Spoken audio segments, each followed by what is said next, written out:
আজকে আমরা আবারও চলে এসেছি তোমাদের ক্লাস 10 অর্থাৎ দশম শ্রেণীর উপপাদ্য 42 এর একটা ধামাকাদার ভিডিও নিয়ে। আগের ভিডিওতে আমরা আলোচনা করেছিলাম উপপাদ্য 41 সম্পর্কে, তার আগের ভিডিওতে আমরা আলোচনা করেছিলাম উপপাদ্য 40 সম্পর্কে। যে দুটো উপপাদ্য আমরা বলেছিলাম খুবই খুবই ইম্পর্টেন্ট, তার সঙ্গে এটাও ইম্পর্টেন্ট আছে, কিন্তু ওই দুটো উপপাদ্য ভীষণই ইম্পর্টেন্ট যারা যারা 2026 সালে মাধ্যমিক দিতে যাচ্ছ তাদের জন্য। তো চলো শুরু করা যাক। দেখো, এই উপপাদ্যটা বলে নাই, যে কোনো উপপাদ্য শুরু করতে গেলে আমার মেন একটাই উদ্দেশ্য বা একটাই কথা তোমাদের উদ্দেশ্যে আমি বলবো, সেটা হচ্ছে যে উপপাদ্যের ভাষাটা আগে ভালোভাবে বুঝো, উপপাদ্যের আগে হেডিংটা ভালোভাবে বুঝো। যদি হেডিংটা আমরা ভালোভাবে বুঝে নিতে পারি তাহলে সেখান থেকে আমরা প্রদত্ত আর প্রামাণ্য বিষয় লিখতে পারবো।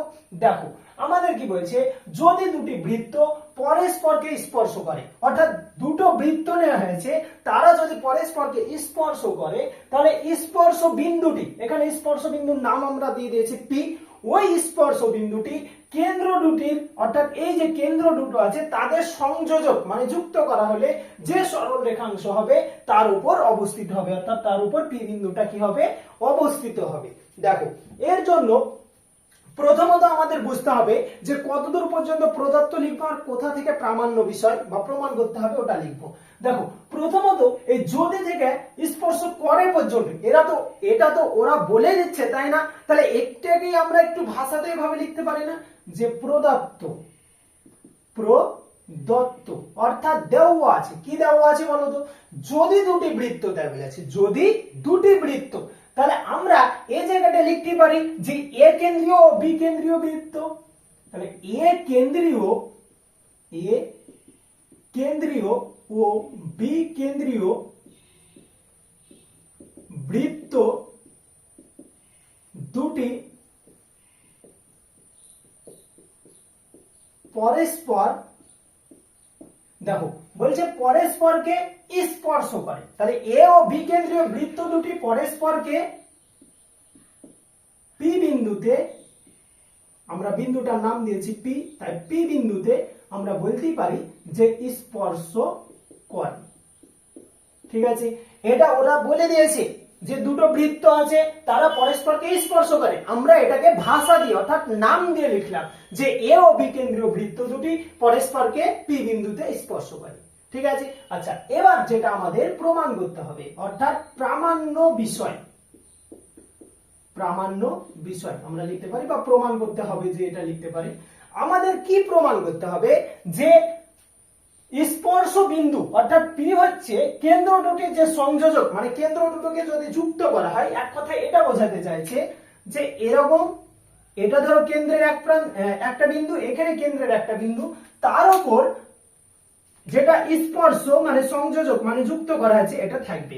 এক কথায় আমরা এটা বলতে পারি না, দেখো তো চিত্রটা দেখে, যে এ পি আর বি, এখানে এ ছিল এখানে বি ছিল, তাহলে এ বি আর পি এরা তো একটা রেখার উপর অবস্থিত তাই না। তাহলে আমাদের কি প্রমাণ করতে হবে বলতো, আমাদের এটাই প্রমাণ করতে হবে যে এ পি বি এগুলো কি হবে বলতো, সমরেখ হবে। তাহলে এ পি বি সমরেখ, আমাদের এটাই হচ্ছে প্রমাণ করতে হবে। আচ্ছা এবার দেখো, এটাকে প্রমাণ করার জন্য ছবির উপর আমাদের এক্সট্রা কিছু কি করতে হবে, আঁকতে হবে, যাকে আমরা বলি অঙ্কন। কি আঁকতে হবে, আচ্ছা দেখো তো, আমরা যদি এটাকে যুক্ত করি, যেহেতু সংযোজক সরলরেখাংশ বলেছে, তাহলে আমরা এ পি আর এই সাইড হচ্ছে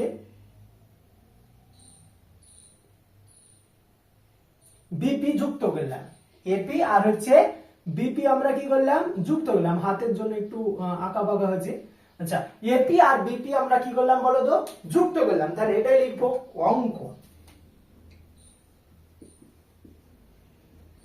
অঙ্কনে আমরা বলতে পারি কি বলতো, এ পি ও বি পি যোগ করলাম। আমি আবারও প্রথম থেকে বলছি, দেখো প্রদত্ত প্রামাণ্য বিষয়ের অঙ্কনটা উপপাদ্যের টোটাল 4টে স্টেপ থাকে, তার মধ্যে আমরা 3টে স্টেপ করেছি। মেন যে স্টেপ আছে অর্থাৎ প্রমাণ, এটা আমরা একটু পরে বলছি। দেখো প্রদত্ততে ওরা বলছে যদি দুটি বৃত্ত, তাহলে আমরা ধরে নিয়েছি এ আর বি আমরা অন্য কিছু ধরতে পারি। এ থেকে জেড পর্যন্ত 26টা লেটার আছে, যে কোনো অক্ষর আমরা ধরতে পারি, ঠিক আছে। আচ্ছা, তাহলে এ আর বি কেন্দ্রীয় বৃত্ত দুটি পরস্পরকে কি করে, স্পর্শ করে। আমরা লিখলাম যে এ ও বি কেন্দ্রীয় বৃত্ত দুটি পরস্পরকে পি বিন্দুতে স্পর্শ করে, ঠিক আছে। এটা হচ্ছে প্রদত্ত।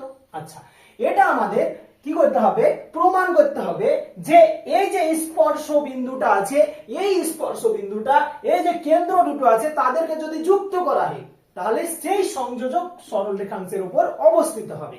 এক কথায় এ পি বি আর হচ্ছে সমরেখ হবে। এ পি বি এগুলো কি হবে, সমরেখ। দেখো এ পি বি সমরেখ লেখা হয়েছে।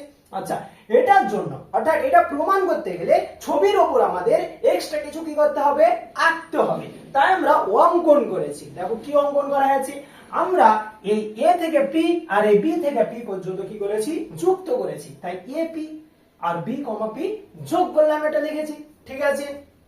এরপরে আমরা যেটা করব সেটা হচ্ছে উপপাদ্যের মেন জিনিস। দেখো প্রমাণ, উপপাদ্যের মেন জিনিস।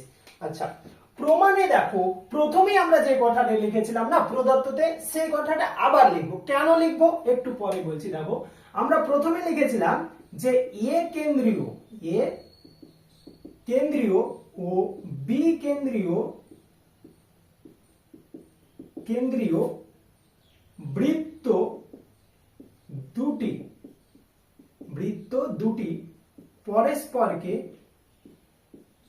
পরস্পরকে পি বিন্দুতে স্পর্শ করে। দেখো তাহলে এ কেন্দ্রীয় আর বি কেন্দ্রীয় বৃত্ত দুটি কি করেছে, পরস্পরকে পি বিন্দুতে স্পর্শ করে। এবার দেখো যখনই হচ্ছে পি বিন্দুতে এরা স্পর্শ করছে তখন এই যে বৃত্তটা আছে আর এই যে বৃত্তটা আছে তারা একটাই সরলরেখাকে স্পর্শ করছে না। তাহলে ওই যে সরলরেখা, তাহলে আমরা এই কথাটা বলতে পারি যে পি বিন্দুতে এই যে পি বিন্দুটা আছে, ঠিক আছে, স্পর্শ করার পরে এবার আমরা তারপরে এটা বলতে পারি যে পি বিন্দুতে বৃত্ত দুটির একটা সাধারণ স্পর্শক আছে। কি সাধারণ স্পর্শক, ওটা আমরা পরে আসছি। দেখো এটা লিখতে পারি যে পি বিন্দুতে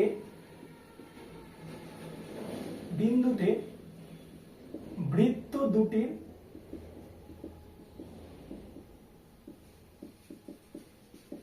একটি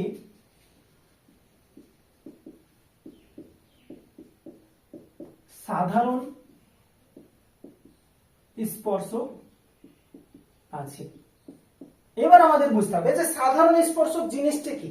দেখো সাধারণ স্পর্শক মানে এটাই বোঝাতে চাইছে, আমরা যখন ত্রিভুজ করতে গেছিলাম, আমরা যখন ত্রিভুজে প্রমাণ করেছিলাম সেখানে আমরা দেখেছিলাম যে এখানে সাধারণ বাহু বলে একটা জিনিস থাকে, একটা বাহু থাকে। তাহলে এই বাহুটার কাজ কি, এই ত্রিভুজের সঙ্গে কাজ করছে, এই ত্রিভুজের সঙ্গে কাজ করছে, তাই আমরা তাকে সাধারণ বাহু নাম দিয়েছিলাম। একই রকম বৃত্তের ক্ষেত্রে আমরা দেখতে পাচ্ছি যে দুটো বৃত্ত আছে তারা পরস্পরকে কি করছে, একটা জায়গায় স্পর্শ করছে। দুটো বৃত্ত পরস্পরকে একটা জায়গায় কি করছে, স্পর্শ করছে। তাহলে এই যে একটা সরল রেখাকে স্পর্শ করছে, তাহলে এই সরল রেখাটা এই বৃত্তটারও স্পর্শ করছে, আবার এই সরল রেখাটা দেখো এই বৃত্তেরও স্পর্শক হচ্ছে, তাই না। তাহলে দুটো বৃত্তরই কমন একটা স্পর্শক, সেটা হচ্ছে এটা, ঠিক আছে। তাই এটাকে কি বলা হয়েছে বলতো, এটাকে বলা হয়েছে সাধারণ স্পর্শক। তাহলে ওটাই লিখলাম যে পি বিন্দুতে বৃত্ত দুটির একটি সাধারণ স্পর্শক আছে। তাহলে সেই সাধারণ স্পর্শকটার নাম কি আমাদের জানা নাই, ধরো আমরা এখানে নাম দিলাম, এটা হচ্ছে এস আর এটা হচ্ছে টি। তাহলে ওই সাধারণ স্পর্শকটার নাম কি, এস টি। তাহলে আমরা এখানে লিখবো যে ধরি এস টি সাধারণ স্পর্শক। তাহলে এসটি যদি সাধারণ স্পর্শক হয় তাহলে ওই সাধারণ স্পর্শকটা পি বিন্দুতে কি করেছে, স্পর্শ করেছে বৃত্ত দুটিকে। তাহলে আমরা ওটাই লিখবো যে এসটি সাধারণ স্পর্শক যা পি বিন্দুতে বৃত্ত দুটিকে স্পর্শ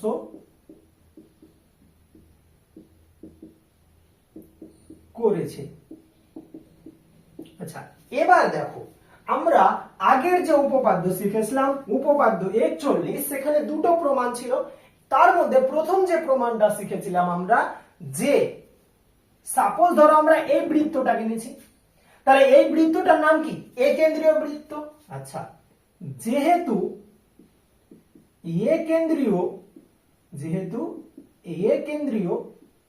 বৃত্তের কি, একেন্দ্রীয় বৃত্তের এসটি হচ্ছে স্পর্শক। আমরা দুটো বৃত্তেরই সাধারণ স্পর্শক দেখেছি এসটি, তাহলে আমরা লিখতে পারি একেন্দ্রীয় বৃত্তের এসটি স্পর্শক। সাধারণ লেখার দরকার নাই, স্পর্শক। এবং তাহলে একেন্দ্রীয় বৃত্তের এসটি হচ্ছে স্পর্শক এবং কি, এবং স্পর্শ বিন্দুগামী ব্যাসার্ধ হচ্ছে স্পর্শ বিন্দু, অর্থাৎ স্পর্শ করে এখান থেকে এত দূর পর্যন্ত অর্থাৎ কেন্দ্র পর্যন্ত যাচ্ছে, তাই আমরা স্পর্শ বিন্দুগামী লিখব। স্পর্শ বিন্দুগামী ব্যাসার্ধর নাম কি? এপি। ভালোভাবে বুঝবে। দেখো এখানে বলছে একেন্দ্রীয় একটা বৃত্ত যার এসটি হচ্ছে স্পর্শক এবং স্পর্শ বিন্দুগামী যদি ব্যাসার্ধ এপি হয়, তাহলে আগের উপপাদ্য দিয়ে আমরা এই কথাটা শিখেছিলাম যে অতএব, এই কথাটা যদি আমরা বলি তাহলে আমরা এটাই বলতে পারি যে এপি লম্ব কার উপর? এসটির উপর, তাই তো নাকি? আচ্ছা, আবার দেখো, আবার আমরা বলতে পারি যে একই রকম বিকেন্দ্রীয় বৃত্তের একই রকম এসটি হচ্ছে সাধারণ স্পর্শক, তাই এখানে বলতে পারি যে এসটি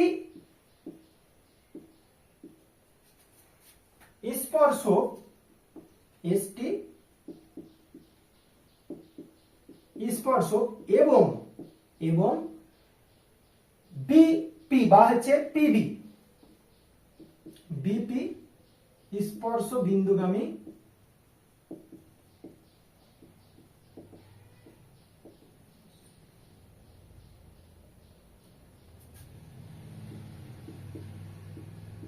ব্যাসার্ধ। তাহলে এটা যদি আমরা বলতে পারি, তাহলে একই রকম ভাবে এখানেও আমরা আগের উপপাদ্য অনুযায়ী বলতে পারি যে অতএব বিপি লম্ব হচ্ছে এসটি। তাহলে দেখো আমরা একেন্দ্রীয় বৃত্তের ক্ষেত্রে দেখতে পাচ্ছি যে এপি লম্ব এসটি, আবার বিকেন্দ্রীয় বৃত্তের ক্ষেত্রে দেখতে পাচ্ছি যে বিপি লম্ব হচ্ছে এসটি। তাহলে আমরা এই কথাটাকে বলতে পারি যে পি বিন্দুতে এপি ও বিপি স্পর্শ বিন্দুগামী ব্যাসার্ধটি কি আছে? এসটি বাহুর উপর লম্ব আছে, তাই তো নাকি? তাহলে আমরা এখন বলতে পারি যে এপি ও বিপি স্পর্শ বিন্দুগামী ব্যাসার্ধ, এপি ও বিপি স্পর্শ বিন্দুগামী ব্যাসার্ধ এসটি সরল রেখার উপর পি বিন্দুতে লম্ব। দেখো পি বিন্দুতে লম্ব হয়েছে, তাহলে এপি আর বিপি স্পর্শ বিন্দুগামী ব্যাসার্ধ এসটি সরল রেখার উপর কি পি বিন্দুতে হচ্ছে লম্ব অবস্থায় আছে। আচ্ছা, এবার দেখো যদি এপি আর বিপি হচ্ছে স্পর্শ বিন্দুগামী ব্যাসার্ধ এসটি সরল রেখার উপর পি বিন্দুতে লম্ব হয়, তাহলে এবার একটা জিনিস সাপোজ উদাহরণ হিসাবে বলছি, ধরো এরকম একটা সরল রেখা আছে, তার এক পাশে এরকম ভাবে কেউ কি আছে? লম্ব আছে, অপর পাশে আবার কেউ লম্ব অবস্থায় আছে, মানে এই পাশেও একজন কেউ লম্ব আছে, ধরো এ নাম দিলাম, পি নাম দিলাম, আর এদিকে বি নাম দিলাম। তাহলে পি এর এক পাশে এ পি আর পি এর আরেক পাশে হচ্ছে বিপি লম্ব অবস্থায় আছে। এবার এটা যখন টোটাল এরকম ভাবে যোগ করে দিবে, তখন একটা সরল কোণ তৈরি হয়েছে না? তার মানে এই যে সরল কোণটা তৈরি হয়েছে, সেই সামনে দেখো এই যে সরল রেখাটা, সেই সরল রেখাটার উপরই পি থাকছে, সেই সরল রেখাটার উপরই এ থাকছে। যখনই আমরা লম্বটা বলতে পারছি, তার মানে তো আমরা এটাও বলতে পারি যে এপি আর বিপি সরল রেখা কি হবে? এপি আর বিপি, এই যে এপি আর বিপি স্পর্শ বিন্দুগামী ব্যাসার্ধ, সেটা একই সরল রেখার উপর অবস্থিত হবে, তাই তো বলতে পারি নাকি? তাহলে আমরা এখান থেকে বলতে পারি যে অতএব এপি ও বিপি সরল রেখা একই সরল রেখার উপর একই সরল রেখার উপর অবস্থিত। তাহলে অতএব এপি ও বিপি একই সরলরেখার উপর অবস্থিত। যখনই আমরা বলবো যে এপি আর বিপি একই সরলরেখার উপর অবস্থিত, তার মানে তো আমরা বলতে পারি যে অতএব এ কমা পি কমা বি সমরেখা। এটাই তো আমাদের প্রমাণ করতে বলেছিল, তাই না? তাহলে এখানে আমরা বলতে পারি কি প্রুফ বা প্রমাণিত। ঠিক আছে, আচ্ছা দেখো আমি আবারও প্রথম থেকে একবার বলছি তোমাদের উপপাদ্যটা। আমাদের উপপাদ্যটা বলেছিল যে যদি দুটি বৃত্ত পরস্পরকে স্পর্শ করে, দুটো বৃত্ত আছে তারা পরস্পরকে কি করে, স্পর্শ করে, তাহলে স্পর্শ যে বিন্দুটা থাকবে সেই স্পর্শ বিন্দুটি কেন্দ্র যে দুটো আছে সেই কেন্দ্র দুটো সংযোজক সরল রেখাংশের উপর কি হবে, অবস্থিত হবে। তো আমরা কি করলাম, উপপাদ্যের যে হেডিংটা আছে সেখান থেকে প্রদত্ত আর প্রামাণ্য বিষয় লিখলাম। আচ্ছা, এরপরে আমরা কি করলাম, ছবিটার উপর এক্সট্রা কিছু অঙ্কন করলাম, এক্সট্রা কিছু আঁকলাম, আমরা যুক্ত করেছি এ থেকে পি আর বি থেকে পি, তো ওটাই হচ্ছে আমরা লিখলাম। আচ্ছা, এবার যেটা মেন জিনিস দেখো, প্রমাণ। প্রমাণে আমরা কি করলাম, প্রমাণে হচ্ছে এ কেন্দ্রীয় আর বি কেন্দ্রীয় যেটা দুটো বৃত্ত আছে তারা পরস্পর কি করে, পি বিন্দুতে স্পর্শ করে।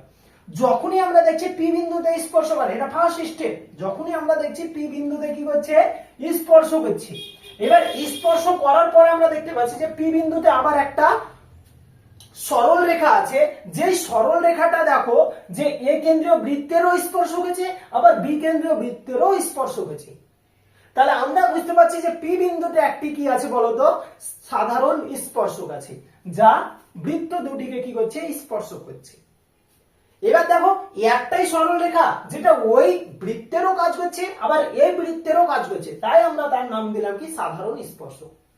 এবার যখনই আমরা এই কথাটা বলছি তাহলে আমাকে তো বলতে হবে যে সাধারণ স্পর্শকটার নাম কি, তাই না? তো আমরা কি বললাম যে ধরি বা আমরা ধরে নিলাম যে এসটি হচ্ছে সাধারণ স্পর্শক, যা বৃত্ত দুটিকে কি করে, স্পর্শ করেছে। আচ্ছা, যখনই আমরা এই কথাটা বলতে পারছি, এবার একটু আগের উপপাদ্যে চলে এসো। আগের উপপাদ্যে আমরা দেখেছিলাম যে কোন বৃত্তের যে স্পর্শ আর স্পর্শ বিন্দুগামী ব্যাসার্ধ, স্পর্শ বিন্দুগামী ব্যাসার্ধ আর স্পর্শক কি করে, পরস্পরের উপর লম্ব থাকে, তার যে কনসেপ্ট সেটাই আমরা এখানে লিখেছি যে এ কেন্দ্রীয় বৃত্তের এসটি হচ্ছে স্পর্শক আর এপি হচ্ছে, তখন আমরা এটা ভুলে যাব, আর এপি হচ্ছে কি বলতো, স্পর্শ বিন্দুগামী ব্যাসার্ধ। তার মানে তো আমরা বলতে পারি যে অতএব এপি লম্ব হচ্ছে কার উপর, এসটির উপর। আচ্ছা, একই রকম ওই দিকের যে বৃত্তটা আছে ওটা একটু কিছুক্ষণের জন্য ভুলে যাও, এবার এদিকে আসো।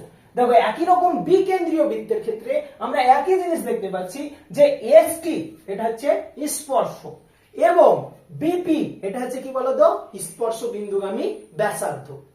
তাহলে এসটি যদি স্পর্শক হয় আর বিপি যদি স্পর্শ বিন্দুগামী ব্যাসার্ধ হয়, তার মানে তো আমরা বলতে পারি যে অতএব বিপি লম্ব হচ্ছে কার উপর, বিপি লম্ব হচ্ছে এসটির উপর।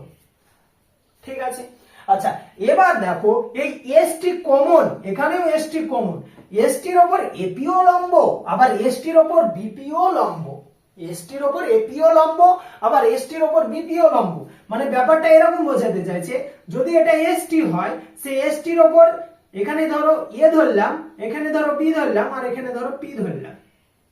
ঠিক আছে, তাহলে এই যে বিন্দু এই জায়গাটায় মানে এসটির উপর এপিও লম্ব আবার উল্টো যে পিটা আছে সেখানে বিপিও লম্ব। এবার লম্ব মানে তো 90 ডিগ্রি 90 ডিগ্রি, তার মানে ঘুরে এসে 180 ডিগ্রি কোণের ব্যাপারটা আসছে। এবার 180 ডিগ্রি যে কোণটা আছে সেখানে দেখো একই সরল রেখার উপর কিন্তু এপিবি এটা থাকছে, তাই না? তো ওটাই লেখা আছে দেখো যে এপি আর বিপি স্পর্শ বিন্দুগামী ব্যাসার্ধ এসটি সরল রেখার উপর পি বিন্দুতে কি লম্ব। তার মানে তো আমরা বলতে পারি যে এপি ও বিপি একই সরল রেখায় অবস্থিত। যদি এই এপি আর বিপি কি হয়, এসটি সরল রেখার উপর হচ্ছে লম্ব অবস্থায় থাকে, তার মানে তো আমরা বলতে পারি যে একই সরল রেখার উপর অবস্থিত। আর যখনই আমরা এই কথাটা বলে দিব যে এপি আর বিপি হচ্ছে একই সরল রেখার উপর অবস্থিত, তার মানে আমরা বলতে পারি যে অতএব এ কমা পি কমা বি হচ্ছে সমরেখ হবে। এটাই তো আমাদের প্রমাণ করতে বলেছিল, তাই না?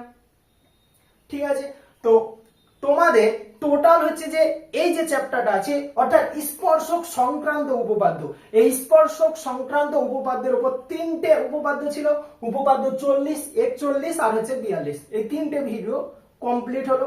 42 নাম্বার উপপাদ্যের আগে অর্থাৎ তোমরা যদি 40 আর 41 নাম্বার উপপাদ্য না দেখে রাখো, আমি আবারও বলছি ওই দুটো উপপাদ্য খুবই খুবই ইম্পর্টেন্ট, আমার ডেসক্রিপশন বক্সে লিংক দেওয়া থাকবে, তোমরা একবার ক্লিক করে দেখে নেবে, ঠিক আছে। আর উপপাদ্য 42টা অতটা ইম্পর্টেন্ট না, কিন্তু বলা তো যায় না কখন কি হতে পারে, কারণ আমরা জানি যে মাধ্যমিকের যে কোশ্চেনের যে সেট সেটা তিনটে পেপারে থাকে।